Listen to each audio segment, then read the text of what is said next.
پھر اسی طرح دو اور طرح کے لوگ ہوتے ہیں. ایک وہ ہوتے ہیں جو ہم پر کوئی احسان کرتے ہیں, آبویسلی جو آپ کے ساتھ اچھا کرتا ہے تو آپ محبت سے ملتے ہیں اس کو, احسان مند ہونے کی وجہ سے. اور ایک وہ ہے جو آپ پر کوئی احسان نہیں کرتا, تو آپ جب اس سے ملتے تو وہ گرم جوشی نہیں ہوگی. لیکن چلے ٹھیک ہے, گرم جوشی نہ بھی ہو, کم از کم کیا ہو, ایک با اخلاق معقول مہذب معاملہ تو ہو. لیکن ہم عموماً کیا کرتے ہیں, جس کو جانتے پہچانتے اس سے تو بڑے گلے لگ کے ملتے, اور جس کو نہیں جانتے اس کو پورا ہاتھ بھی نہیں دینا چاہتے. وہ پکڑ کے لے تھوڑی جائے گا, ڈھنگ سے ملے تو صحیح. نہیں کسی کو پہچانتے, لیے دیے سلام دعا, جب پتہ اچھا آپ وہ ہیں فلاں ہیں, پھر دوبارہ ملیں گے اٹھ کے. اب آپ ہم سے تھوڑی مل رہے ہیں.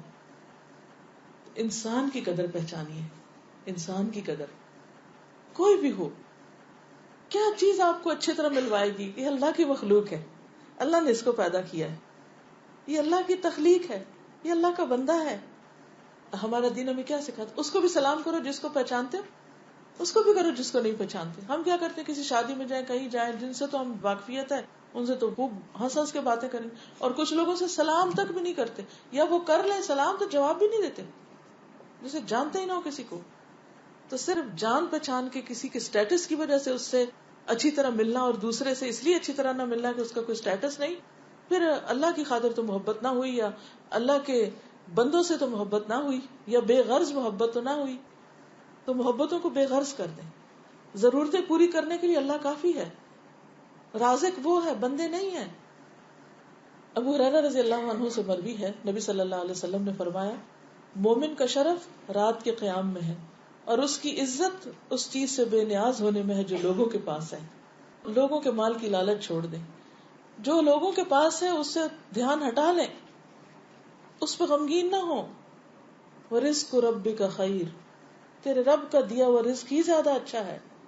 بندوں کو کیوں رازق سمجھتے ہیں, اور جب ان کے مال اور دولت اور ہر چیز سے ہٹ کر ان سے آپ پیار کریں گے نا بحیثیت انسان, تو وہی فائدہ مند, وہی بہتر ہے.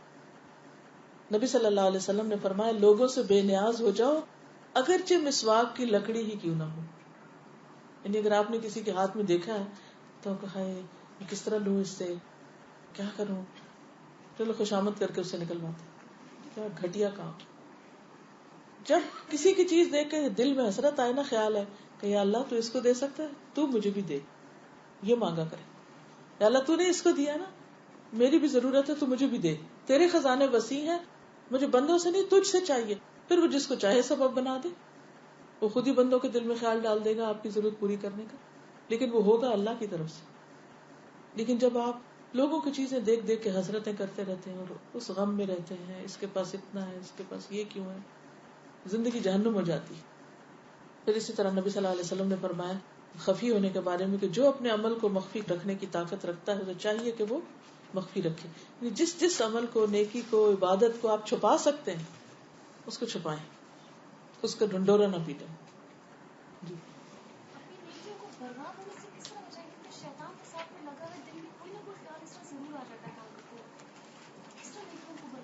نیکیاں خیال آنے سے برباد نہیں ہوتی, اس خیال پر عمل کرنے سے ہوتی. ٹھیک ہے, خیال تو آ جاتا ہے لیکن پھر فوراً جھٹک کے اپنے خیال کو درست کریے. جب میزان ہوگی نا تو آپ کو پتہ چل جائے گا, نا یہ نہیں, اس میں آپ کو سوچنا نہیں پڑتا. پھر دیکھیے آپ مختلف زندگی کے کاموں میں یہ لینا یہ نہیں لینا, اتنا ڈالنا اتنا نہیں, جیسے کھانا بھی پکانا, تو اس میں ہر وقت آپ ناپ تول تھوڑی کر رہے ہوتے ہیں, ایک اندازے سے چل رہے ہوتے ہیں, یہ ٹھیک ہے یہ نہیں, یہ نہیں, اندازے نہیں. اسی طرح یہ خیال ٹھیک ہے نہیں, یہ اچھی بات ہے یہ نہیں, یہ کرنا یہ نہیں, یہ چھوڑنا ہے, وہ ایک ہیبٹ بن جاتی. جب تک نیکی ہیبٹ نہیں بنتی نا تو یہ بہت خلل رہتا ہے. نیکی کو ایک ہیبٹ بنا لیں کہ آپ آٹومیٹیکلی چلتے جائیں. پھر اس پر شروع میں مشکل ہوگی لیکن انشاءاللہ آہستہ آسان ہو جائے گا.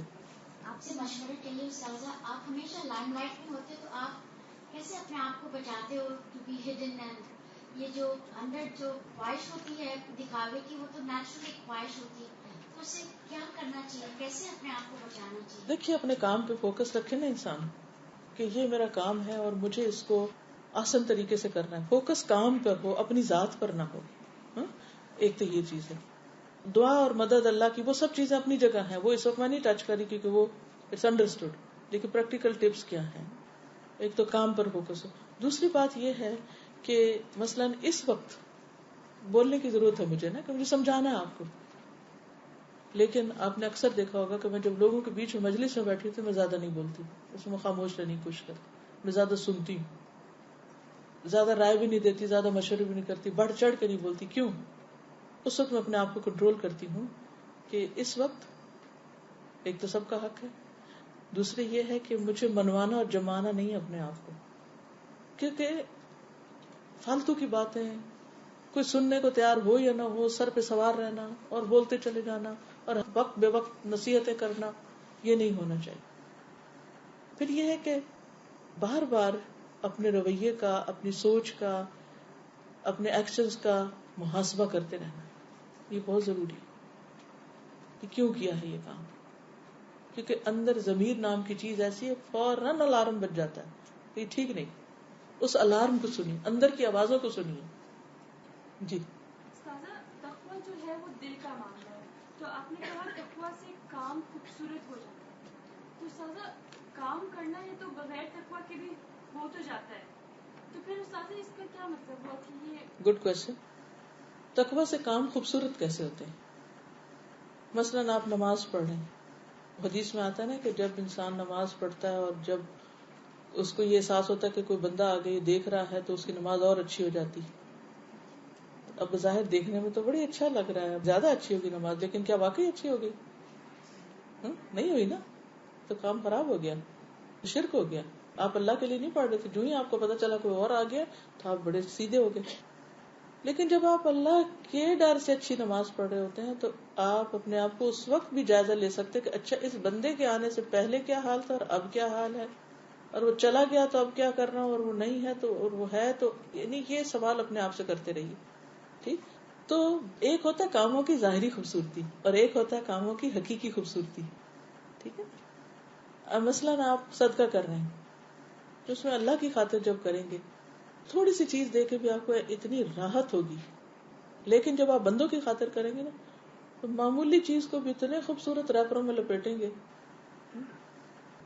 ہر چیز جیسے نظر میں آتی تو انسان جائزہ لیتا ہے نا. بعض اوقات صرف ڈیکوریشن اتنی کاسٹ کر جاتی ہے کہ جو اندر چیز ہوتی ہے نا اس کی کوئی کوالٹی نہیں ہوتی، لیکن اوپر کی پیکنگ، ایون باکسز.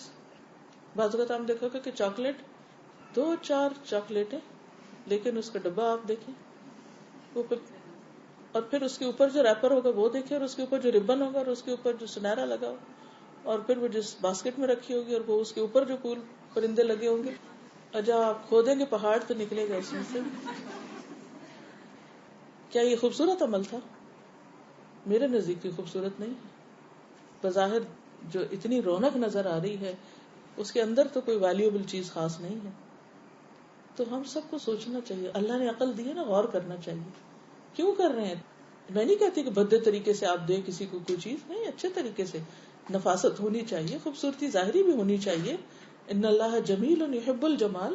انسان کا کپڑا اچھا ہو، جوتا اچھا ہو، بال اچھے بنے ہو، کوئی برائی نہیں ہے اس میں. لیکن جب تک تقویٰ نہیں ہوگا نا، میزان نہیں آئے گا. تقویٰ آپ کو بتائے گا کہ آپ کیا کر رہے ہیں. اگلی حدیث پڑھ لیتے ہیں کیونکہ اس کے ساتھ ملے گی تو بات بنے گی. حدیث نمبر 62 عن حمام بن الحارث ان رجلا جعل يمدح عثمان فعمد المقداد فجثى على ركبتيه وكان رجلا ضخما فجعل يحثو في وجهه الحصى فقال له عثمان ما شأنك فقال إن رسول الله صلى الله عليه وسلم قال إذا رأيتم المداحين فاحثوا في وجوههم التراب رواہ مسلم کتاب الزہد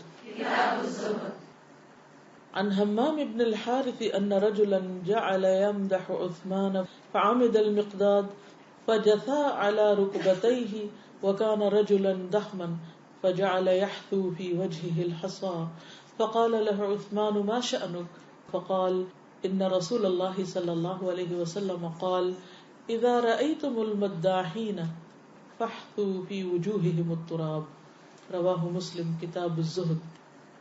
سیدنا حمام ابن حارث رضی اللہ عنہ سے روایت ہے کہ ایک آدمی سیدنا عثمان رضی اللہ عنہ کے منہ پر ان کی تعریف کرنے لگا فیس ٹو فیس. تو سیدنا مقداد رضی اللہ عنہ قصدن اپنے گھٹنوں کے بل بیٹھ گئے جیسے اتحیات میں بیٹھے, اور وہ موٹے تھے اور تعریف کرنے والے کے منہ پر کنکریاں ڈالنے لگے, وہ جو باریک سی ہوتی ہے نا, ریت سی. تو سیدنا عثمان رضی اللہ عنہ نے ان سے کہا یہ تم کیا کر رہے ہو؟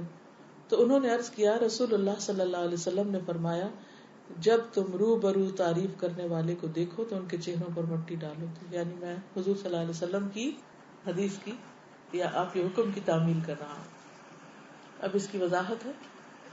حمام بن حارث سے روایت ہے ان رجلا جعل يمدح عثمان کہ ایک شخص نے عثمان رضی اللہ عنہ کی تعریف شروع کر دی.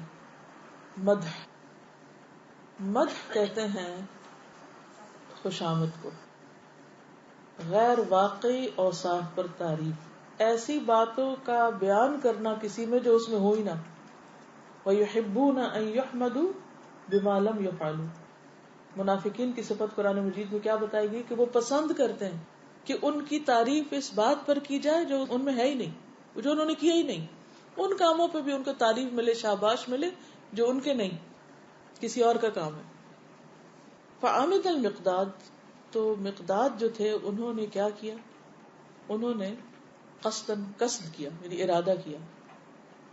فجثا علی رکبتیہ, تو اپنے گھٹنوں کے بل بیٹھ گئے, آگے ہو گئے. اور گھٹنوں کے بل اس طرح انسان بیٹھا نا, پاؤں پیچھے سے اونچے کر کے, جیسے کوئی کچھ کرنے لگا ہو, کوئی اقدام کرنے لگا. وکان رجلا ضخما, اور وہ ذرا بھاری جسم کے تھے. فجعل یحثو, تو وہ گرانے لگے, پھینکنے لگے. حثا یحثو ہوتا پھینکنا, اور حسی کہتے لب کو, لب بھر کے کسی پہ کچھ ڈالنا. فی وجہہ, ان کے چہرے پر الحسا, کنکریاں. فقال له عثمان, تو عثمان کہنے لگے ما شأنو, یہ کیا کر رہے ہو؟ فقال, تو کہنے لگے ان رسول اللہ صلی اللہ علیہ وسلم قال, کہ رسول اللہ صلی اللہ علیہ وسلم نے فرمایا اذا رأیتم المداحین, جب تم دیکھو مداحین کو.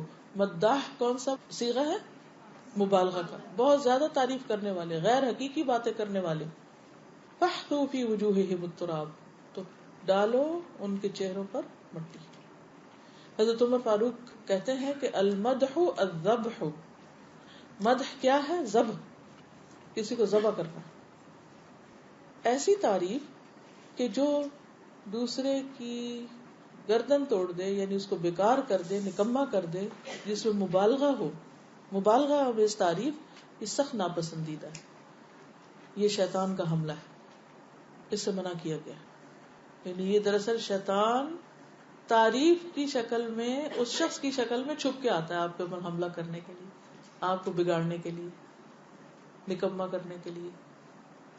ایک اور حدیث میں آتا ہے, حضرت انس سے روایت ہے, ایک مرتبہ ایک شخص نے نبی صلی اللہ علیہ وسلم کو مخاطب کر کے کہا اے محمد, ہمارے سردار اور ہمارے سردار کے بیٹے, اے ہمارے ہم میں بہترین اور ہمارے بہترین کے بیٹے, یا سیدنا وابن سیدنا وخیرنا وابن خیرنا. یعنی یہ ایک لچھے دار تعریف شروع کر دی اس نے. تو رسول اللہ صلی اللہ علیہ وسلم نے فرمایا لوگو, تقوی کو اپنے اوپر لازم کر لو, شیطان تم پر حملہ نہ کرے. میں صرف محمد بن عبداللہ ہوں, اللہ کا بندہ اور اس کا رسول ہوں. اللہ کی قسم مجھے یہ چیز پسند نہیں کہ تم مجھے میرے مرتبے کو بڑھا چڑھا کر بیان کرو. وہی مرتبہ کافی ہے جو اللہ کے ہاں, یعنی اللہ کے ہاں جو میرا مرتبہ ہے اس سے بڑھا کے تم کچھ بیان کرو, مجھے یہ پسند نہیں. اب آپ دیکھیں کہ دنیا میں کوئی ہماری لمبی چوڑی تعریف کر رہا ہے, تعریفوں کے پل باندھ رہا ہے, بات سے بات نکال رہا ہے, اور اللہ تعالیٰ غضبناک ہو کے دیکھ رہا ہے. تو کچھ حاصل، کچھ فائدہ، کچھ بھی نہیں.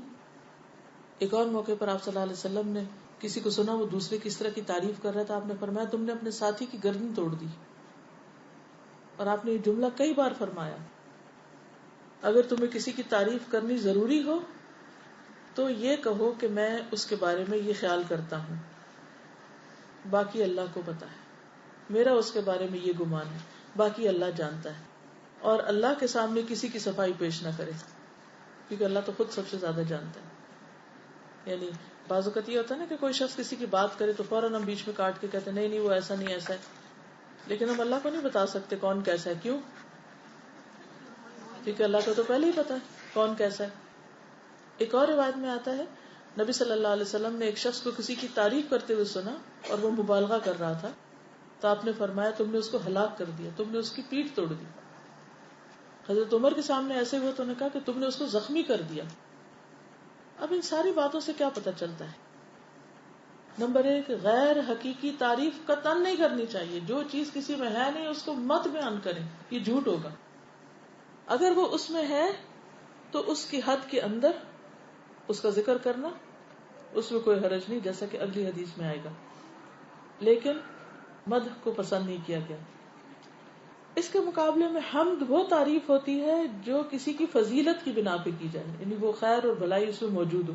جیسے کسی کی سخاوت کی تعریف کرنا، کسی کی اچھے اخلاق کی تعریف کرنا، لیکن وہ چیز اس کے اندر ہے.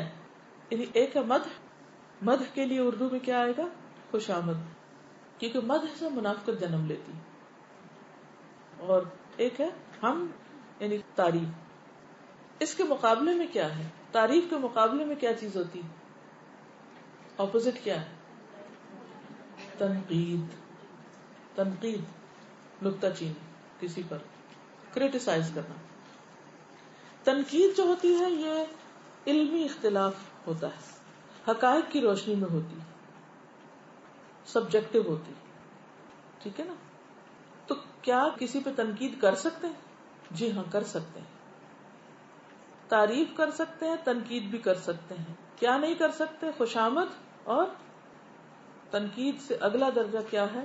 تنقیس، کسی کے نقص بیان کرنا، کسی کی خرابیوں کو اچھالنا. اور کیا نہیں کر سکتے؟ کسی کی تذلیل، ذلیل نہیں کر سکتے. تحقیر. تنقیس ہوتا ہے عیب جوئی، عیب اچھالنا کسی کی اور اس کو انجوائے کرنا. تنقید ہوتا ہے کسی کا ٹھوس دلیل کی بنا پر کسی سے رائے میں اختلاف کرنا، یعنی علم کی بنیاد پر، ان کے سامنے ہی پیچھے کسی بھی طرح. جیسے فلاں راوی ضعیف ہے، یہ کیا ہے؟ تنقید ہے یا تنقیس ہے؟ ابھی تک ہم پڑھتے ہیں نا، حدیث کی کتابیں بھری پڑی ہیں اس سے. یہ مدلس ہے، اگر آپ نے علوم الحدیث پڑھا، یہ ضعیف ہے، یہ کذاب ہے، یہ متروک ہے، یہ پڑھتے ہیں نا. یہ کیا ہے؟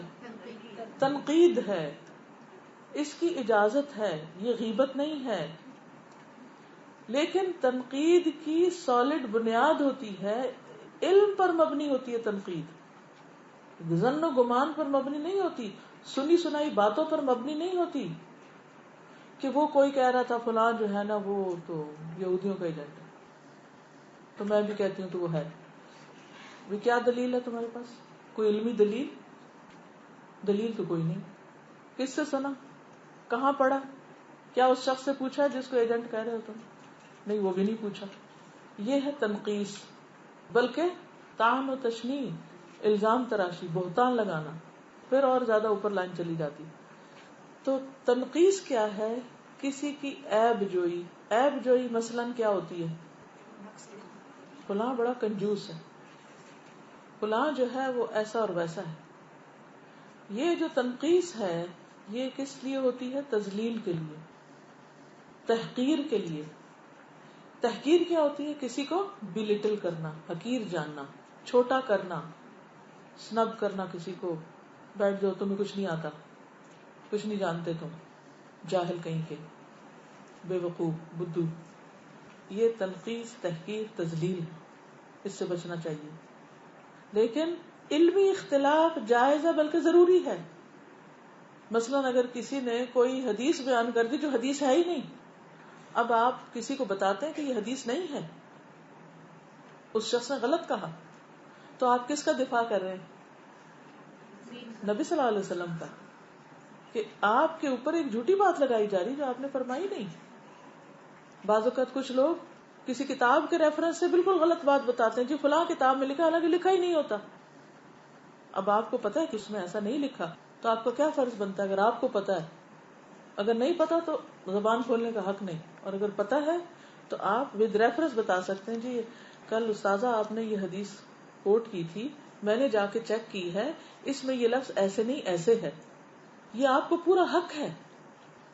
اس میں نہ دیکھیں کوئی ماں باپ ہے، نہ دیکھیں کوئی استاد ہے، نہ دیکھیں کوئی بڑا ہے، نہ دیکھیں کوئی چھوٹا ہے. کیوں؟ یہ دین کا معاملہ ہے. کیونکہ استاد بھی اور ماں باپ بھی اور بڑے بڑے علماء بھی اور بڑے بڑے بزرگ بھی بھولنے والے انسان ہوتے ہیں، وہ معصوم نہیں ہوتے. ٹھیک ہے نا؟ یعنی بعض اوقات ایک لفظ کو ایک طرح پڑھنا چاہیے، انسان کسی اور خیال میں تو کچھ اور منہ سے نکل جائے. تو باقی سب کو اللہ نے آنکھ اور کان دیے، ان کا فرض بنتا ہے کہ وہ دوسرے کی اصلاح کرے. بھائی نہیں، یہ ایسا نہیں، ایسا ہے. حضرت ابوبکر اور عمر کے درمیان ایسے بہت سے علمی اختلاف ہوتے تھے اور ان کی محبت کبھی کم نہیں ہوئی. یہ چیزیں محبت کم نہیں کرتی، یہ چیزیں محبت میں اضافہ کرتی ہیں. مجھے شکر گزار ہونا چاہیے ان لوگوں کا کہ جو میری ایسی غلطی کی مجھے نشاندہی کریں، مجھے بتائیں کہ دیکھیں آپ نے ایسا کہا، ایسا نہیں ایسا تھا، تو مجھے بھی اس کی اصلاح کر لینی چاہیے، اس میں ناراضگی کا اظہار نہیں کرنا چاہیے. اب دیکھیے حدیث میں مدح، خوشامد، ان چیزوں کو تو منع کیا گیا ہے، ایسی تعریف کو تو منع کیا گیا، لیکن تنقید کو کہیں بھی منع نہیں کیا گیا. ہاں عیب جوئی کو منع کیا گیا، غیبت کو منع کیا گیا، بہتان ترازی کو منع کیا گیا. کس چیز کو نہیں منع کیا گیا؟ تنقید کو. اچھا، ہم کریٹیسائز کرنے کو نیگیٹو معنوں میں اصل میں لیتے ہیں، اردو میں ہم نے اس کا نیگیٹو مطلب بنایا ہوا اور کرتے بھی نیگیٹو انداز سے ہیں. طریقہ بھی ہمارا ایسا ہی ہوتا ہے پھر، جس کی وجہ سے وہ ایک صحیح بات بھی غلط ہو جاتی. تو ان سب چیزوں کا فرق آپ کو معلوم ہونا چاہیے. ٹھیک ہے؟ کس کس کا؟ مدح، حمد، تنقید، تنقیص، تذلیل، تحقیر، تشنیع. یہ ہمیں پتہ نہیں ہوتا نا، تو جہاں ہم نے تعریف کرنی ہوتی ہے وہاں ہم تنقید شروع کر دیتے ہیں، جہاں تنقید کرنی ہوتی ہے وہاں تعریف شروع کر دیتے ہیں، اور جہاں تنقید کرنی ہوتی ہے وہاں تنقیص شروع کر دیتے ہیں، تحقیر شروع کر دیتے ہیں، اور گڑبڑ کر کے گھر آ جاتے ہیں. نیکی کمانے گئے تھے، عمل بھی برباد کر کے آگے، کیونکہ ناسمجھی ہے، پتہ ہی نہیں ہے کہ کون سا کام کتنا کرنا ہے. اچھا، کچھ لوگ جب ایک حدیث سے پڑھ لیتے ہیں کسی کی تعریف نہیں کرنی چاہیے، تو وہ کسی کی خوبی کو ایکنالج ہی نہیں کرتے کہ کسی میں کوئی بلائی ہے. کہتے نا منہ سے لفظ نہیں نکال کسی کی تعریف کا، کیونکہ اس سے تو حالانکہ وجہ یہ نہیں ہوتی، وجہ یہ ہوتی ہے کہ وہ کسی کی بڑائی یا کسی کی اچھائی کو ماننا نہیں چاہتے. یہ پھر ایک اور خرابی. بعض لوگ اس بڑائی کو اتنا نہیں رہنے دیتے، اگر وہ 1 انچ ہے تو اس کو 1 فٹ بنا دیں گے. یہ غلط ہے، جو ہے ہی نہیں وہ ڈالیں گے اس میں. تو ایگزیجریشن، مبالغہ رائی اور خوشامد اور غیر حقیقی اوصاف کی بنا پر کسی کی تعریف کرنا، یہ سب چیزیں ناپسندیدہ ہیں. تو اب کیا ہوا کہ جب اس نے ایسا شروع کیا تو حضرت عثمان نے دیکھا کہ وہ تو لٹرلی عمل کر رہا ہے اس حدیث پر. حضرت عثمان بھی خلیفہ تھے نا، تو عام طور پر ایسی خوشامد، مدح کس کی ہوتی، کس کے مداح ہوتے ہیں؟ لوگ جو بڑی شخصیات ہوتی ہیں ان کے مداح ہوتے ہیں، یا جن سے کوئی مقصد ہوتا ہے یا کوئی فائدہ اٹھانا مطلوب ہوتا ہے، ان کے مداح ہوتے ہیں. عام طور پر اس معاملے میں اعتدال سے ہٹ جاتے ہیں. اسی لیے اگلی حدیث بھی چونکہ اس مفہوم کو مکمل کرے گی، اس لیے اس کو بھی پڑھ لیتے ہیں. ٹھیک ہے؟ حدیث نمبر 63 عن ابی ذر قال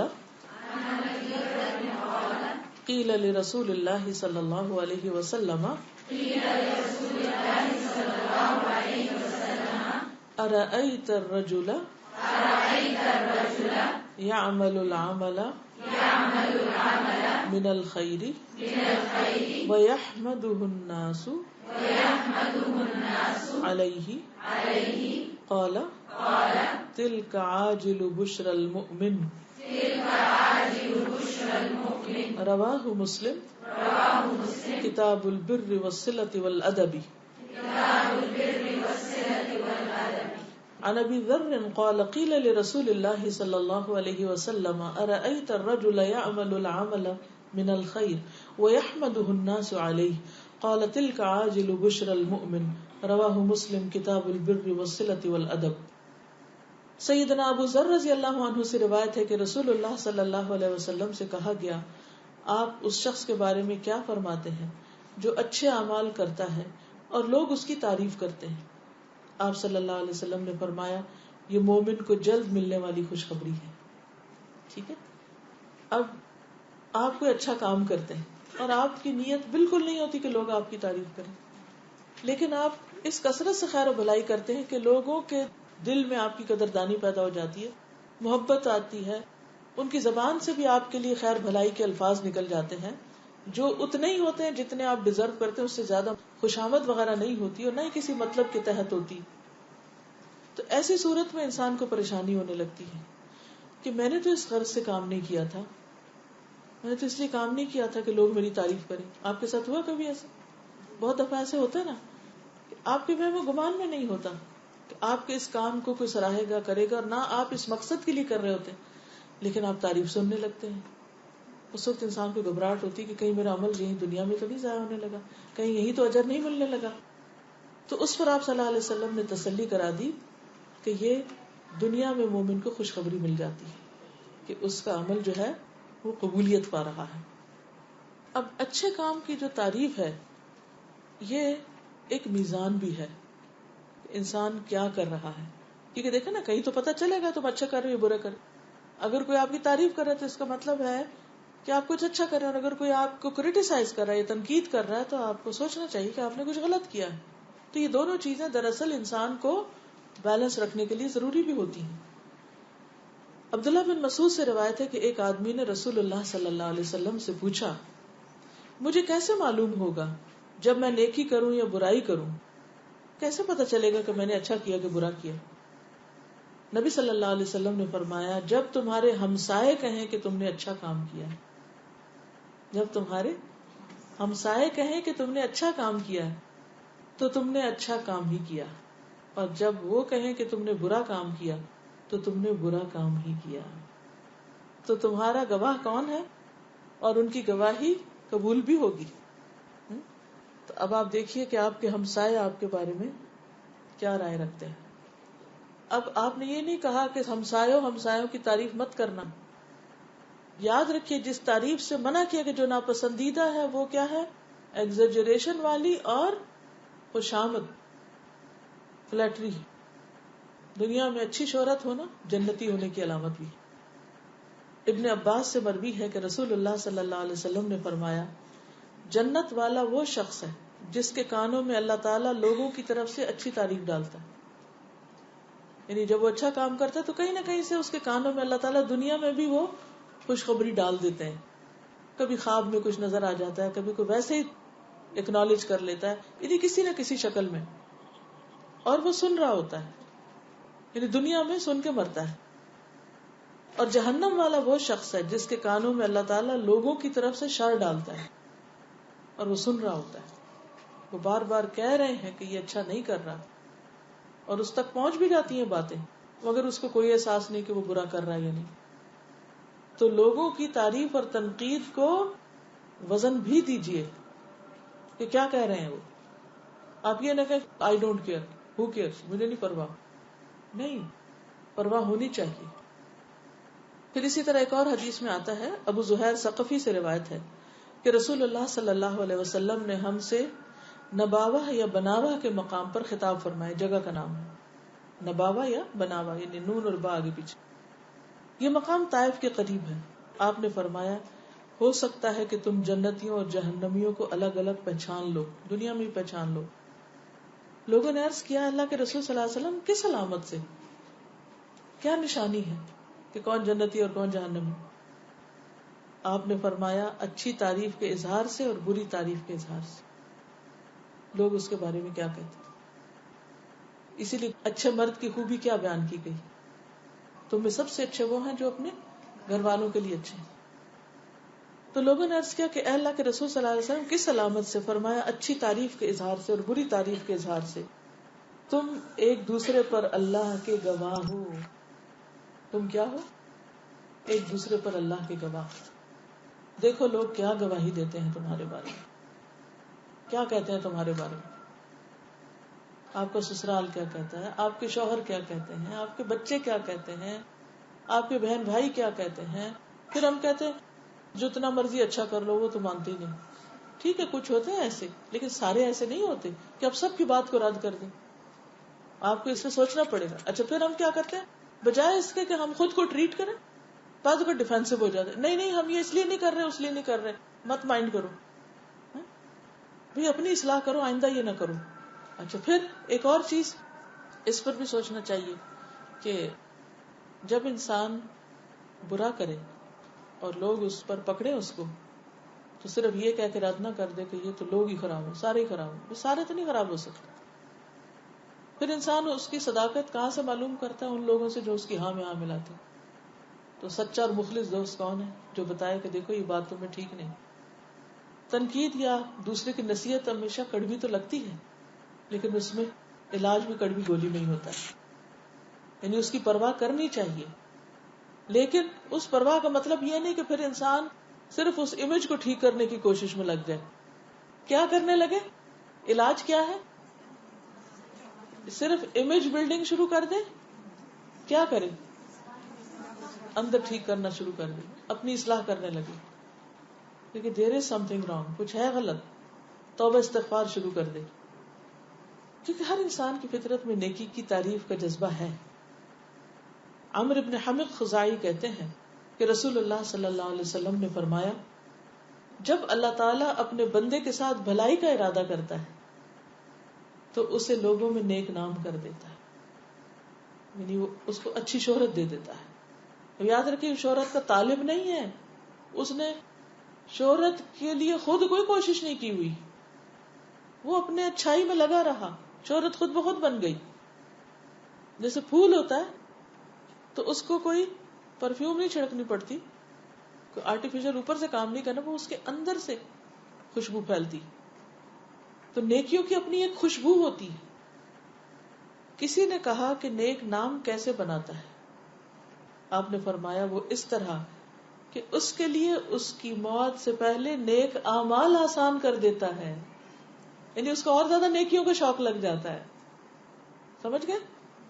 حتیٰ کہ اس کے آس پاس والے اس سے راضی ہو جاتے ہیں, اس کے آس پاس والے اس سے راضی ہو جاتے ہیں, اور جب وہ مرتا ہے تو پھر خوب اس کی تعریفیں ہوتی ہیں.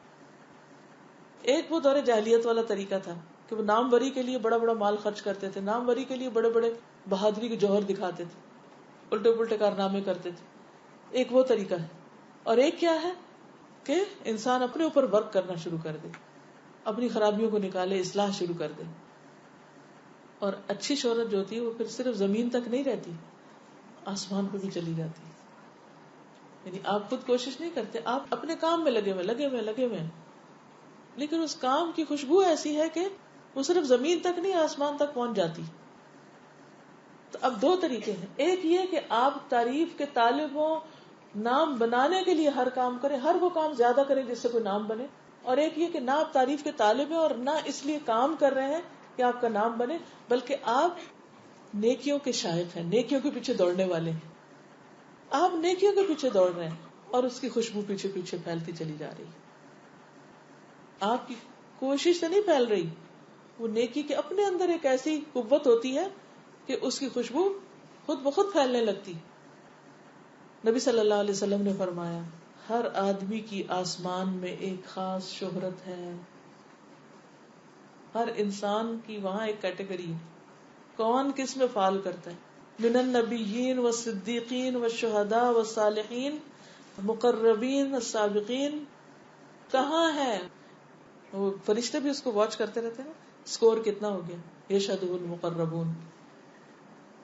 اگر وہ اچھی شہرت ہو آسمان میں تو زمین میں بھی اچھی ہوتی, اگر وہ شہرت آسمان میں ہی بری ہو تو زمین میں بھی بری ہوتی.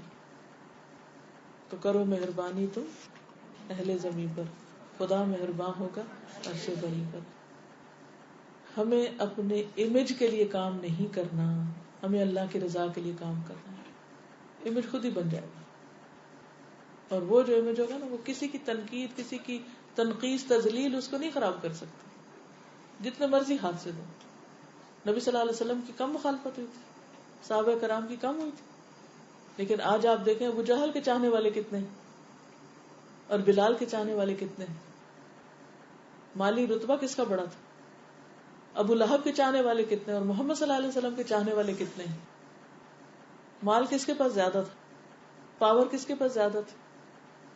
لیکن بات اس سے نہیں ہوتی کہ آپ کتنے پاورفل ہیں، بات یہ کہ آپ کتنے بااخلاق ہیں اور کتنے اللہ سے ڈرنے والے ہیں. اللہ تعالی ہم سب کو بہترین عمل کرنے والا بنا دے. وآخر دعوانا ان الحمد للہ رب العالمین. سبحانک اللہم وبحمدک نشہد ان لا الہ الا انت نستغفرک ونتوب الیک. السلام علیکم ورحمۃ اللہ وبرکاتہ.